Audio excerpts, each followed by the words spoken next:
Tapi karakter apa sih yang paling sulit diperankan, Pak? Semua sulit.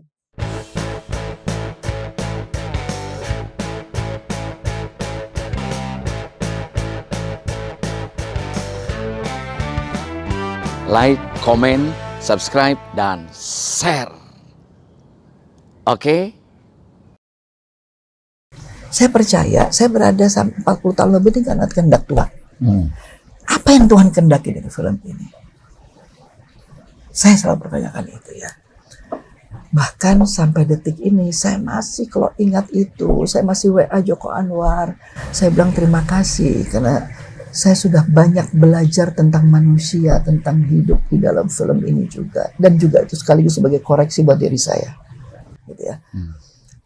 Tentang bagaimana menyadarkan diri saya juga bagaimana saya sebagai manusia, di mana posisi saya, lalu Tuhan sebagai sang penciptanya, lalu bagaimana ini komunikasi ini seharusnya ditingkatkan, bagaimana ini harusnya dijalankan. Bayangkan itu dari film horor. Itu sebabnya sekarang saya tidak bisa underestimate lagi, Masya Allah. Tapi sebetulnya kembali lagi gitu ya. Yang luar biasa Mas Beng, di saat justru Indonesia kan baru kemarin kita tahu menghadapi pilkada selama pilpres gitu ya. Ada kampret, ada cebong gitu kan ya. Terus ini sesama muslim saling menyerang, saling menyerang gitu ya. Saya bilang ini bukan nggak ada salah agamanya kok, agama selalu semua mengajarkan kebaikan. Dari mulai Taurat, Zabur, Injil dan Quran semua mengajarkan kebaikan. Tapi umat yang kemudian gitu ya, di dalam apakah menginterpretasikan atau dalam melakukannya itu yang melenceng. Ya. Jadi kemudian saya sampai berkata, si Misni itu tipikal manusia yang pasti setiap manusia mau mengalami dinamika kehidupan. Ya. Ada yang mungkin ritmenya atau gelombangnya ya hampir monoton, tapi ada yang gila gitu kan ya. Ini frekuensi, ini gelombangnya gitu ya. Misi ini termasuk juga yang mungkin gila. Dia mengalami hal-hal yang memang akhirnya membuat diri dia, tapi karena menjadi semua itu. Kalau mungkin di dalam saya sebagai muslimah yang saya tahu itu hatinya tuh sudah terlalu banyak bintik hitam. Banyak kekotoran. Iya, negatif. Energi akhirnya menjadi energi negatif. Karena apa?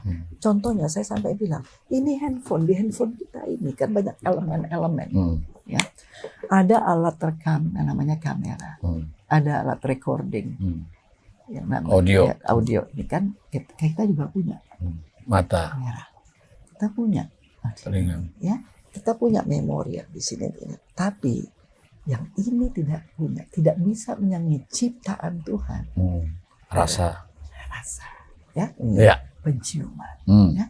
Ini saja yang rabis-rabis harus kita delete. Kalau nggak kita delete kan dia hang. Ya. Manusia juga gitu. Harus delete. Memori yang negatif ini yang di-delete ya, dihapus ya. Dihapus. Kalau nggak dia hang. Dan itulah yang kita juga untuk membersihkan itu diri. Dan bahkan komunikasi ini satu lagi. Ada kemarin ini pemerintah belum mengatakan satelit Palapa. Tuhan juga menciptakan satelit. Artinya frekuensi untuk kita berkomunikasi dengan Tuhan. Jadi Tuhan juga menciptakan frekuensi Palapa satelit. Antara Tuhan yang menciptakan kita dan manusia itu sebetulnya ada frekuensi juga. Cuma kita tidak menyadari itu. Bayangkan kalau kita menyadari frekuensi untuk mencapai komunikasi dengan Tuhan itu kita tingkatkan. Kita bisa komunikasi sampai tembus langit ke-7. Betul. Palapanya di langit ini nih. Betul. Yang kita lihat. Kadang-kadang juga hang. Ya. Ini Wi-Fi aja kadang-kadang hang. Itu Mas, makanya gue bilang kok ada teman yang bilang kok mau ini ya, yang protes ke suami saya temannya, istri kamu jangan suruh ini main film begitu. Itu thanks God gitu ya, bahwa aku mengalami itu. Karena gini Mbak, di Indonesia itu kan yang saya bilang tadi, ini pantasnya memerankan film ini. Jadi orang lebih pada personalitinya dicocokkan dengan peran itu. Sementara Mbak Christine kan aktris. Yang dimana kalau Reza Rahadian bilang aktor harus telanjang betul, mau dipasangin apa juga harus jadi. Nah, Mbak Christine termasuk memerankan walaupun harusnya dibenci orang pun ini sebuah risiko peran. Anak kecil aja begitu lihat aku di toilet lari, mama takut. Nah, tapi karakter apa sih yang paling sulit diperankan Pak? Semua sulit. Oh, ini baru saya dengar nih. Semua sulit. Semua sulit. Nggak seperti peran Cut Nyak Dien aja yang sulit. Iya. Semua sulit. Karena apa? Sulitnya kita harus menciptakan, harus menjadi orang lain. Jadi keinginan saya menjadi psikolog, menjadi arsitek itu ya udah tergabung Tergabung di situ ya. gitu ya. Menciptakan, kita arsitek itu kan dari tanah menciptakan rumah, bangunan. Betul. Ya, jadi ada konstruksi. Ya, Nah, betul. ini juga yang kita Ada harus konstruksi, ada estetika, Exactly. ada artistika, Iya, dan nah itu lengkap harus dipelajari. lah ya. Gitu. Betul. Ini manusia seperti apa yang saya harus mainkan? Ya. Latar belakangnya seperti apa? Betul. Latar belakang sosialnya seperti apa? Nah, seperti contoh waktu Jadi Cut mutlak Nyak Dien, riset ya aktor tuh ya, Pasti. aktris tuh ya. pasti. Nah, kadang-kadang di ini katakanlah tokoh fiction pun gitu ya, seperti Nyimis nih, itu juga gitu ya. Karena skrip itu sudah, oh oke. Contohnya, ya ditulis bahwa saya harus pincang. Lalu saya usul. Ini saya bilang agar dia betul-betul menjadi tokoh yang utuh. Ya, gitu utuh. Saya saran Joko, Jok, kalau Nyimis ini pincang kenapa? Gimana? Mas Joko bilang, kenapa Bu pincang ya? Kita nggak usah jelaskan kenapa. Orang pincang bisa kena stroke, orang pincang bisa kena jatuh, orang bisa macam-macam. Dan itu bisa menambah peran tambah menjijikan kan, dibenci orang kan. Bukan Udah cuma- cacat, ya, artinya- udah cacat tapi kurang ajar. Artinya Gitu. dari situ pun kita bisa melihat bahwa dia sudah mengalami perjalanan hidup yang Hidup yang- berliku. Itu kan.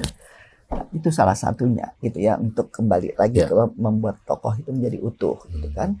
Ya jelas Nyimis ini bukan saya Iya, gitu kan ya. cuma diperankan. Nah, kenapa saya bilang gitu kan ya? Awalnya, walaupun saya sudah kemudian paham gitulah karakter Nyimis nih, tapi sulit untuk saya mendapatkan rohnya, feel-nya.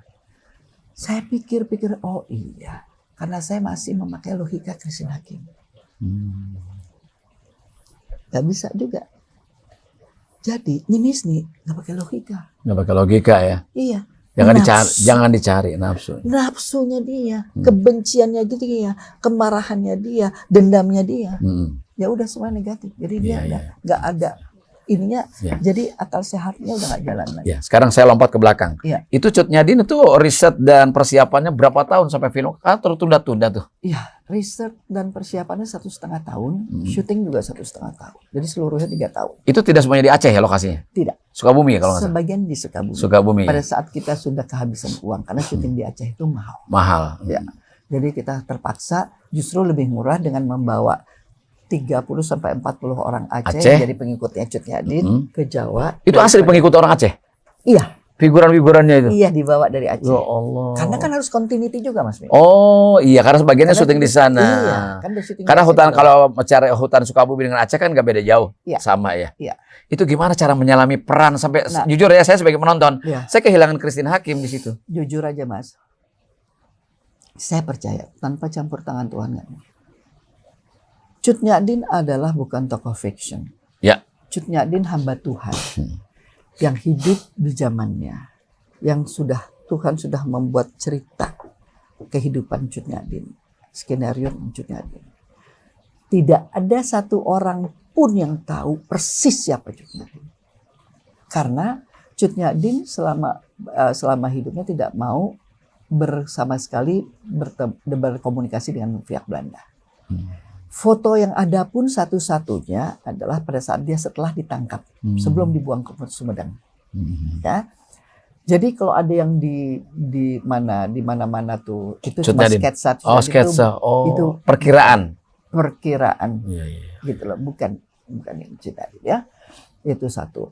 Lalu jadi saya pikir Keturunannya pun tidak. nggak ada pun jauh tapi tidak pernah tahu karena tidak ada yang seperti Kartini kan banyak sudah cerita Ya kan dari istrinya berbagai bupati. macam versi gitu kan ya. Nah karena memang waktu itu adalah di zamannya Kartini budaya literatur gitu Ya. ya. Kalau di Aceh kan lisan, budaya lisan. Budaya lisan. Yang Kalau Kartini sudah literasi, sudah Iya, ada tulis menulis. literasi. Kalau toh ada buku sejarah pasti dituliskan oleh bangsa Belanda. Betul. Atau orang Aceh yang sudah sekian abad dari ini gitu ya, ratusan tahun gitu ya. Jadi saya lalu berpikir yang paling research sejarah saya bisa baca buku-buku itu walaupun saya dikasih 30 lebih kali buku sejarah sama Mas Eros tentang perang Aceh. Dari mulai bahasa Belanda, bahasa Inggris, bahasa Indonesia, Saya bilang, Mas, ini bahasa Belanda, aku mesti apain? Aku mesti bakar telan nih biar ngerti gitu kan. Orang nggak bisa bahasa Belanda kan ya. Terus tapi ya artinya itu sebatas hanya untuk mempelajari bagaimana strategi perang orang Aceh, strategi Cut Nyak-Dien, lalu dan pengikut-pengikutnya, lalu sikap Belanda terhadap Aceh seperti apa, pemerintah Belanda terhadap Aceh seperti apa, seperti itu ya. Sebatas itu. Kalau pendekatan budaya, sosial budaya, Mas Eros mengirim saya 1 tahun sebelum syuting itu saya tinggal di Aceh. Saya hanya pulang sekali. Dalam 1,5 tahun itu saya pulang sekali pada saat ibunya Mas Slamet dan Mas Eros meninggal. Ya, tapi cuma saat hari itu saya balik lagi ke sana ya. Itu kan sempat terhenti ya syutingnya? Sempat terhenti karena nggak ada uang. Nggak ada uang. Tapi waktu terhenti syuting kita ngedit dulu gitulah. Nah, kemudian untuk mendapatkan memahami apa yang dirasakan Cut Nyak-Dien, apa yang dipikirkan Cut Nyak-Dien, soulnya, jiwanya. Saya pikir saya mungkin agak berbeda pendekatannya. Kalau biasanya orang membuat film sejarah maka mengunjungi makam. Sejarah. Saya nggak mau, ya. Karena apa? Buat apa saya ke makam? Artinya kalau hanya sebatas untuk mencari informasi, pasti nggak akan dapat. Loh udah cuma yang ada tulang belulang. Betul. Ya, nggak kan? tahu apa-apa, nggak ngasih informasi juga. Exactly. Tapi soulnya beliau ada dalam kekuasaan Tuhan. Ya kan? Untuk mengetahui ya itu. Tafakur. Frekuensi itu satelit sama Tuhan itu yang saya coba tingkatkan. Kontemplasi. Nggak cuma kontemplasi, betul-betul sejauh ini saya hampir setiap malam setiap sepertiga malam saya sholat malam, saya minta sama Tuhan,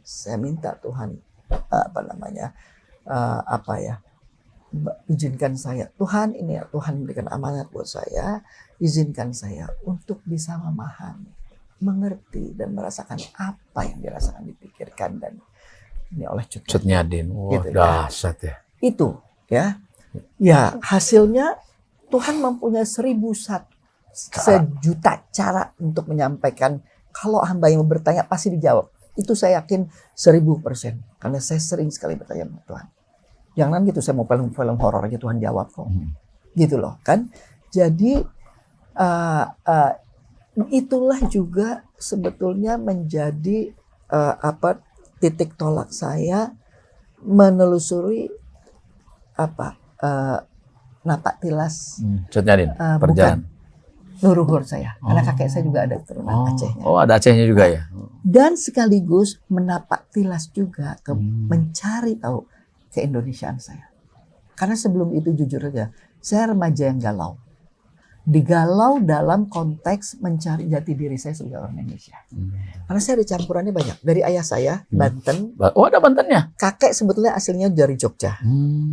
Tapi karena terus hijrah ke Sumatera sampai ada mungkin 2-3 generasi perkawinan di Sumatera Barat. Padang. Setelah itu Melabuh, kakek saya sendiri lahir di Melabuh, gitu kan ya.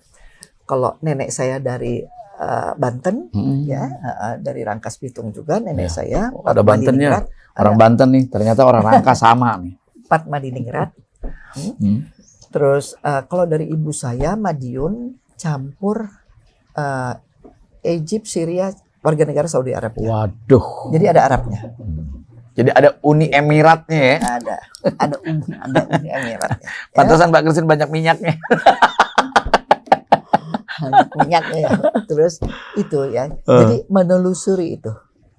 Napak tilas sampai ya saya bersyukur Tuhan mengizinkan saya, artinya ya napak tilas itu terlibat dalam pembuatan 5 film sejarah. Termasuk sampai waktu saya main menjadi istrinya Hashim Asyari, kakeknya Gus Dur.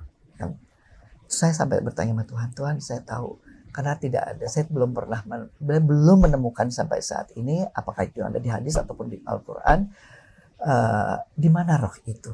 Di mana roh itu? Itu, ya, karena rohnya kalau kita tahu kalau kita mati syahid, orang yang soleh, orang yang baik, kita tidur di alam kubur loh, bukan dalam tanah ya, di alam kubur. We never know alam kubur seperti apa. Alam kubur seperti tidurnya pengantin baru. Ya, kalau enggak ya di alam kubur kita dapat siksaan. Nah, soul-nya itu dalam Iya. perasaan Tuhan. Karena nanti soul itu akan diganti wujudnya dengan yang baru lagi dia setelah hari kebangkitan itu kan. Iya. Mbak Christine, ini mungkin yang menyebabkan Mbak Christine kalau sekali main film itu total ya, totalitas tuh semuanya. Ini gara-gara mungkin hanya pemilihan film atau mau main film hanya 1 tahun 1 sampai 3 atau mungkin lebih banyak 1 tahun 1 kali ya. Sebetulnya sih enggak juga, Karena itu tergantung. jadi fokus. Awalnya ya, karena saya bukan orang, saya kalau udah sama satu-satu saya sulit untuk bisa berbagi gitu ya. Soalnya Christine Hakim tidak terkesan masuk dalam film industri seperti misalnya The Big Five, aktor atau apa gitu Ya kan. buat saya nggak penting Iya. pada awalnya itu ya. Karena apa? Karena memang saya cari ilmu itu ya. Dan waktu itu saya masih muda, saya masih ayah saya, ibu saya walaupun tidak kaya raya, bukan konglomerat, tapi alhamdulillah kami dicukupi ini semua gitu ya. Jadi saya belum merasa perlu untuk itu gitu ya. Tapi ya yang terpenting adalah bagaimana, karena saya percaya kemudian justru dalam barangkali 15 tahun atau 20 tahun belakangan ini saya menyadari bahwa oh iya ya, ternyata investasi itu tidak selalu dalam bentuk uang. Investasi tidak selalu dalam bentuk uang. Iya, tapi perilaku, ilmu, perilaku kita, attitude itu adalah investasi masa depan. Iya. Agar kita dikenang sebagai orang baik paling tidak. Bukan cuma itu saja, tapi ya buat kita, buat Hidup saya, kita jalani. buat kita sendiri yang menjalani kehidupan ini gitu loh. Saya sih hanya berharap bahwa betul-betul apa yang saya harapkan hanya ridho Tuhan aja. Saya percaya kalau saya menjadi menjadi hambanya Tuhan yang disayang dan dikasihi Tuhan, dan lalu kemudian mendapat ridho Tuhan, maka itulah tujuan hidup yang kita harapkan gitu ya. Gitu ya. Jadi saya selalu berusaha, apalagi belakangan gitu ya, nasihatnya sederhana sekali, nasihat beliau, jangan tertipu kehidupan dunia. Jangan tertipu kehidupan dunia. Jadi Sobat Maui ini obrolan sama Mbak Christine ini betul-betul banyak makna yang kita bisa dapatkan dari tadi universitas kehidupannya. Yang tadinya tidak ingin bermain film, malah menjadi kejeblos menjadi film dan mencintai film. Dan dari situlah kehidupan itu bisa dipelajari sampai saat ini. Ternyata bukan hanya investasi untuk masa depan dalam pengertian selalu kehidupan dunia, ekonomi, tapi untuk perilaku kita, diri kita ya. Dijalaninnya enak ya Mbak ya? Betul. Dijalin enak ya? Ya karena apa? Semuanya tuh memang saya sadari betul semua itu titipan kok. Rumah ini juga titipan. Iya. Makanya masih silakan. Saya dengan senang hati ya mau datang, karena ini cuma titipan. Saya nggak bawa mati ini semua gitu loh. Datang ke rumahnya Mbak Christine, suasananya enak banget kayak di Bali. Waduh, gitulah kelihatan. Walaupun tidak menyatakan ini kesenian, tapi terasa sekali masuk ke dalam area yang dimana pemiliknya memiliki rasa-rasa seperti artistika, estetika, segala macam rasa itu ada di sini. Mbak, apa sih yang mau dicapai lagi? Ingin memerankan film seperti apa? Kalau di film sih rasanya udah nggak pengen apa-apa. Sudah puncak gitu, seperti apa namanya? Saya nggak merasa. Cut Nyadin merasa puncak nggak dari karir? Enggak. Itu adalah bagian dari proses. Itu saja, gitu ya. Bahwasanya saya bersyukur mengalami proses itu, karena itu juga ternyata jadi gini, pada saat setelah justru saya main Hasyim Asy'ari, saya seperti oh ya Allah, ya saya tahu Tuhan ini semua memang sudah kehendak Tuhan, tapi ini loh rupanya pasal kehidupan saya. Seperti satu gambar pasal kehidupan saya sudah tersusun. Setelah itu ini ada pasal berikutnya. Yang saya hanya berusaha lagi menyusun apa yang Tuhan inginkan. Jadi Mbak Christine masih yakin bahwa ada puzzle-puzzle berikutnya? Selama saya masih dikasih hidup, artinya saya masih. Artinya tidak cukup menjadikan Cut Nyadin kalau menurut saya sih puncak dari sebuah acting, puncak dari sebuah karakter yang Mbak Christine mainkan. Bahkan ya Pak, saya ingat sekali Pak Haris Lesmana waktu saya mau konsultasi sama beliau, apakah saya harus ambil atau tidak menjadi juri di Cannes Film Festival waktu itu, gitu ya. Pak Haris bilang, Christine, ini adalah hasil atau perjuangan atau puncak dari perjuangan kamu di dalam dunia film selama ini. Kamu harus ambil ini, karena ini satu penghargaan buat kamu menjadi juri. Pertanyaan saya sekarang yang terakhir, Mbak Christine merasa nggak bahwa dunia perfilman kita, politik perfilman kita, atau industri perfilman kita ini sudah ideal atau belum? Belum.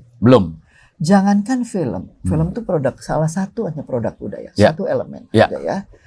Tapi Indonesia yang 1000 lebih etnik group, gitu ya, negara yang multi etnik, 17.000 pulau, kita nggak punya Kementerian Kebudayaan. Kebudayaan, justru itu. Buat saya, Jangan dibongkar di sini, nanti kita bincangkan tempat lain. Satu lagi. Ini penting banget nih kita catat nih. Ya. Ini satu hal. Justru yang saya harapkan dari Mbak Christine adalah pemikiran kebudayaannya bukan hanya terbatas pada film, tapi kebudayaan sebagai sebuah strategi diplomasi kita. Gitu. Oke. Saran buat anak-anak muda yang mau terjun ke film mesti kayak apa? Harus kayak jalannya Mbak Christine? No, karena setiap orang punya jalan hidupnya sendiri-sendiri. Iya. Jangan pernah mau jadi seperti saya. Kalian harus jadi diri sendiri, gitu ya. Carilah tahu apa jalan hidup yang Tuhan berikan ke buat kalian. Iya. Jadi nomor satu, kalian harus kenal dulu diri kalian. Saya juga awalnya mengenal diri saya dulu sendiri seperti apa. Lalu setelah saya mengenal, saya baru tahu apa yang Tuhan mau indikan dari saya, gitu ya. Gitu. Sampai jujur aja nih, saya pernah satu kali tanya sama Desi Anwar lagi gitu. Katanya, Jang, dia kalau panggil saya Jang. Kalau misalnya hidup kamu itu bisa diulang kembali, kira-kira kamu jadi apa ya? Kamu mau jadi apa atau kamu mau jadi apa? Barangkali saya jadi ustazah kali ya pengennya. Saya bilang gitu ya. Gitu dia kaget dia ketawa gitu ya. Kenapa? Sebetulnya kita kan sebagai manusia harus selalu menyampaikan kebaikan walaupun itu hanya setetes yang kita mampu. Sebiji sejarah. Exactly. Dan saya dari kecil mungkin saya hanya ingin memang menjadi orang baik. Iya. Gitu. Tidak harus jadi ustazah pun, Mbak Christine dari tadi ngomongnya penuh nilai kalau menurut saya. Saya banyak tadi mendengarkan sampai miring-miring begini nih. Mama Dede. Mbak Christine, Mbak Christine, ada nggak aktris yang anak muda sekarang yang Mbak Christine ngerasain bahwa itu kayak gue deh gitu? Bobotnya Reza Rahadian. Itu fotonya ya. Iya. Gini, kenapa sebenarnya Reza ya? Ada beberapa yang berbakat juga ya. Tapi yang secara konsisten dan juga integritasnya tuh sudah terasa dan kelihatan. Itu Reza karena apa? Walaupun dia sudah menjadi seorang Reza Rahadian gitu ya. Film-filmnya box office. Sudah mendapat juga penghargaan, artinya pengakuan dari kualitas aktingnya. Tapi keinginannya belajar itu tinggi sekali. Ya. Pembelajar gitu ya. Karena memang kalau apa ya, saya bersyukur kembali lagi dia. Pak Teguh yang memperkenalkan saya kepada dunia ini. Mas Slamet mengajarkan saya, membimbing saya, menuntut untuk menggali kedalaman saya. Bagaimana mencari roh itu. Manusia tuh punya roh, terdiri dari jasad dan roh, gitu ya. Lalu Mas Eros, lu jadi pemain film, lo bisa cuma modal kecantikan, cuma tolol, lo harus punya wawasan yang luas. Punya wawasan. Walaupun lo cerdas, tapi wawasan lo sempit. Karena apa? Film adalah kehidupan kecil daripada kehidupan sesungguhnya. If you want to know dan juga mau melakukan, menjalankan itu peran lo dalam dunia film dengan sebaik-baiknya atau apapun, maka kenalilah kehidupan itu seluas mungkin, sedalam mungkin. Gitu. Dalam ya.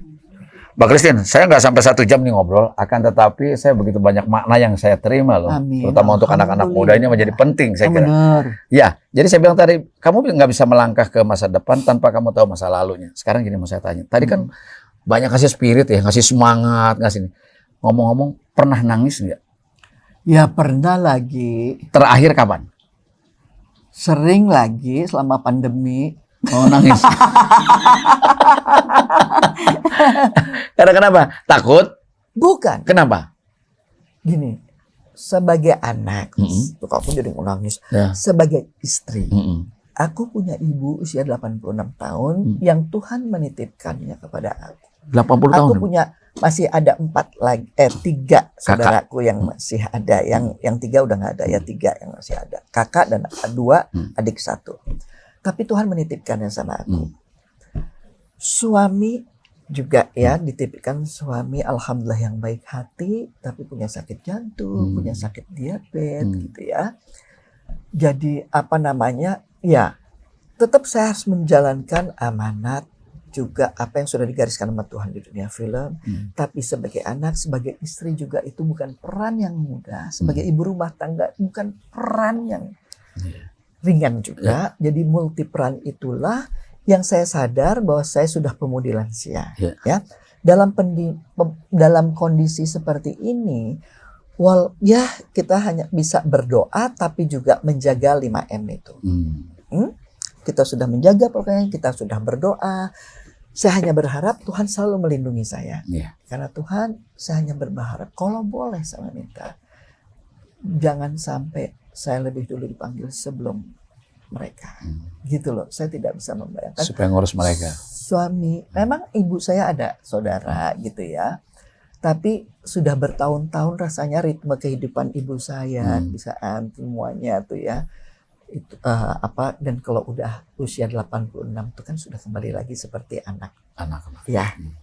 Kalau saya lihat ibu saya ini sekarang saya seperti menghadapi anak umur 9 tahun. Jadi setiap saat Mbak Christine bisa menangis untuk itu. Iya. Dan tapi juga gitu ya. Kembali lagi saya ingat sekali semenjak suatu hari mungkin 15 tahun yang lalu saya menghadiri perkawinan anaknya Pak Sapta Nirwandar. Terus ada Pak Nazarudin sebagai penasehat perkawinan. Beliau mengatakan bahwa selesaikanlah segala sesuatu permasalahan kehidupan itu di atas sajadah. Selesaikan semua permasalahan di atas sajadah. Artinya berdialog dengan Tuhan, dengan Allah Subhanahu wa taala. Karena gini, betul ke orang tua udah tua nanti nambahin beban. Ke suami jangan nanti dia nambah stres, nambah penyakit gitu kan ya. Ke sahabat belum tentu, ke teman gitu ya.